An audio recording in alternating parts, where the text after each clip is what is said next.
6e édition de la journée nationale de destruction des contrefaçons saisies par la douane. Donc c'est une journée nationale, donc il y a 17 sites, dont La Réunion, qui participent à cette opération de destruction, Métropole et Dom. Et on va détruire simultanément 1 million d'articles qui ont été récemment saisis par la douane au cours des derniers mois. Des particularités à La Réunion sur les saisies? Alors, d'abord, l'activité de la douane à La Réunion, on saisit à peu près chaque année entre 110 000 et 150 000 articles, ce qui montre qu'on a une activité soutenue dans ce domaine-là. Alors, on saisit ces marchandises qui arrivent par conteneur, par la voie aérienne, sur les voyageurs, au centre douanier postal, mais aussi dans les locaux commerciaux de revente de marchandises, donc sur l'île de La Réunion. La révision générale des politiques publiques a amené toutes les administrations à une cure d'austérité.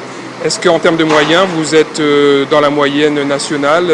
Y a-t-il une diminution ou une augmentation des effectifs? Tout à fait. Alors nous connaissons une légère diminution de nos effectifs chaque année. La contrepartie, c'est que nous revoyons nos méthodes de contrôle en les rendant chaque année un peu plus performantes.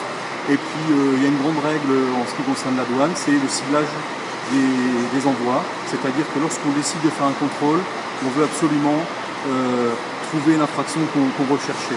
Donc cela signifie qu'à l'inverse, il y a 95% des envois qui ne sont pas contrôlés, qui ne nous intéressent pas particulièrement parce que les opérateurs n'ont a priori rien à se reprocher.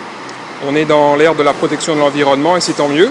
Jusqu'où pousse la douane le fait de recycler? Est-ce que c'est le bon terme, recycler les saisies, ou du moins récupérer des matières nobles?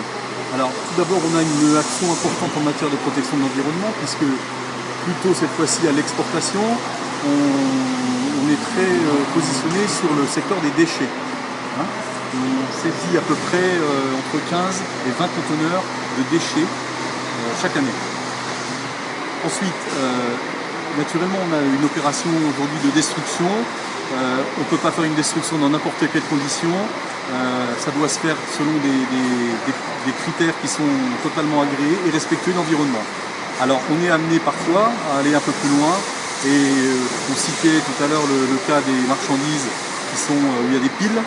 On est obligé de séparer les piles de façon à ce que les marchandises, le plastique, le métal puissent être recyclés dans une filière connue et valorisante à La Réunion.